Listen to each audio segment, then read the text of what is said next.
안녕하십니까, 문틀란TV입니다. 문재인의 대학 후배이자 현 정권의 충성맨인 이성민이 총장 후보군에서 탈락했습니다. 후보군에 오른 4명은 김호수, 구본선, 배성범, 조남관 등입니다. 김호수가 사법연수원 20기, 구본선, 배성범은 23기, 조남관이 24기입니다. 현 정권과의 친밀도 관계로 볼 때 또 23기 중에 후임 총장이 나올 경우 이성윤을 비롯해 옷을 벗고 나갈 대상자가 많다는 점에서 조직의 안정성을 이유로 김호수가 후임 총장으로 유력해 보입니다.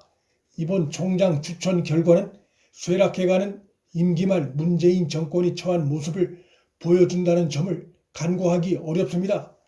문재인의 대학 후배이고 현 정권 들어 검찰 요직을 두루 거쳤고 현재 중앙지검장으로 총장 후보 1순위였던 이성윤이 4명의 후보군에도 못 들은 것은 이성윤의 신망이 땅에 떨어졌다는 것을 의미하는 것이기도 하지만 문재인의 영향력이 그만큼 쇠퇴했다는 것을 잘 보여주는 것이기도 합니다.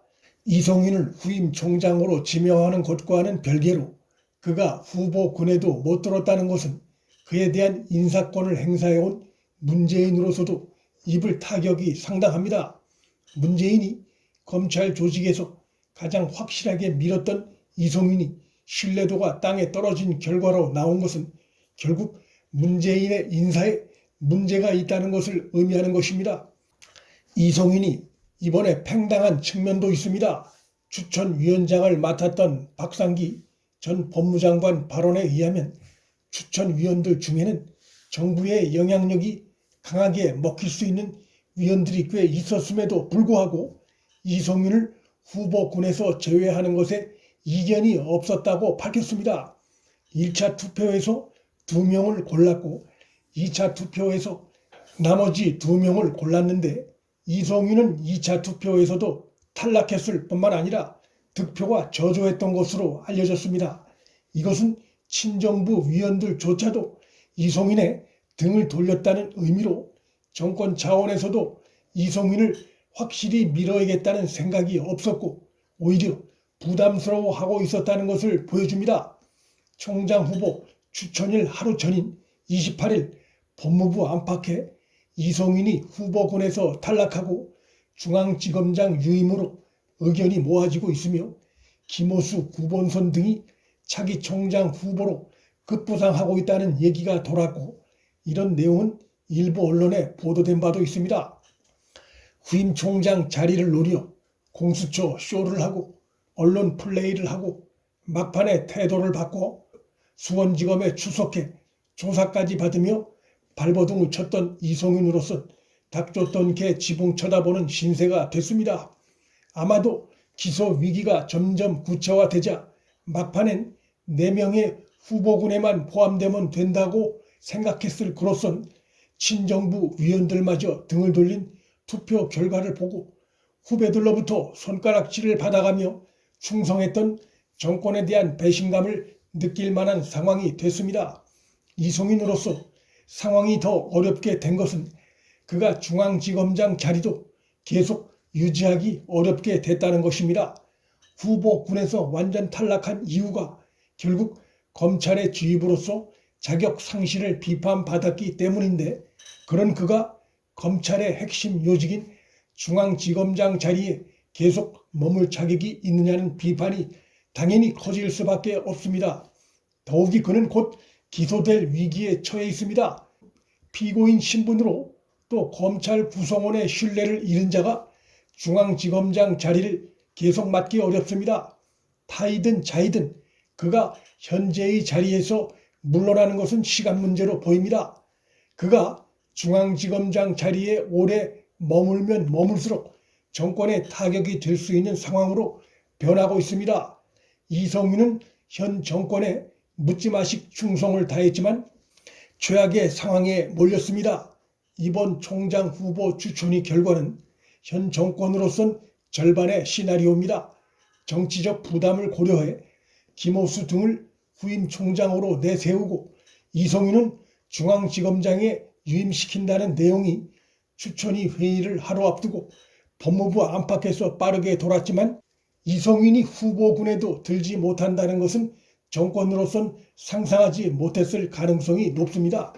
신뢰도에서 사실상 탄핵을 받은 이성윤 중앙지검장 시나리오를 정권으로서도 계속 밀고 나가기 어렵게 됐고 대체할 다른 친여 인물을 찾을 가능성이 커졌습니다.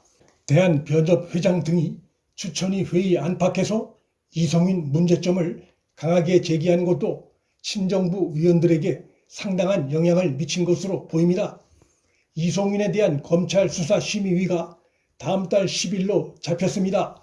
검찰심의위는 이성윤이 후보군에서 탈락한 만큼 부담을 덜 느끼고 법과 원칙대로 사건을 들여다볼 수 있게 돼 이성윤으로선 더 불리해졌습니다.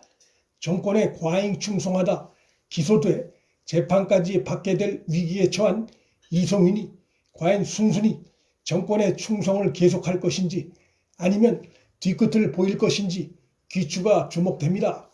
혹시라도 그가 중앙지검장으로서 자신이 쥐고 있는 권력형 불법 비리 사건 수사에 제동을 풀어버릴 경우 정권으로선 골치 아픈 일이 벌어질 수도 있습니다. 이성윤이 현 정권의 뜨거운 감자가 될 가능성이 커졌습니다. 이제 남은 관심은 4명의 총장 후보군 중에서 누가 차기 총장이 될 것인가인데 김호수가 현재로선 가장 유력해 보입니다. 조남관은 지난해 취미의 난 과정에서 사실상 정권의 반대편에 선 이력이 있고 구본선 배성범도 윤석열 전 총장과 가깝거나 보좌했던 인물들이어서 정권이 부담스러워할 가능성이 높습니다. 하지만 김호수가 총장이 되면 검사들과 강하게 부닥치는 일은 많지 않겠지만 현 정권의 코드에 맞춘 총장 역할을 수행할 것이 전망돼 궁극적으로 검찰 조직의 신망을 얻는 데는 한계가 있을 수밖에 없습니다. 그는 조국 수사 때 이성윤과 함께 윤석열 전 총장을 수사팀에서 제외하자는 황당한 제의를 할 정도로 현 정권 눈치를 본 인물이란 한계가 있습니다. 이런 점을 감안할 때 김호수나 이성윤이나 국민과 검찰 구성원의 눈으로 볼 때 큰 차이가 있기 어렵습니다. 김호수를 최종적으로 후임 총장으로 임명할 경우 살아있는 권력도 엄정하게 수사해 달라던 문재인의 말이 거짓이었음이 다시 한번 드러나게 될 것입니다. 김호수 임명은 현 정권의 미봉책이 될 수밖에 없습니다. 문틀란TV 여기서 마칩니다. 구독과 좋아요, 알림 설정은 방송 제작에 큰 힘이 됩니다. 시청해 주셔서 감사합니다.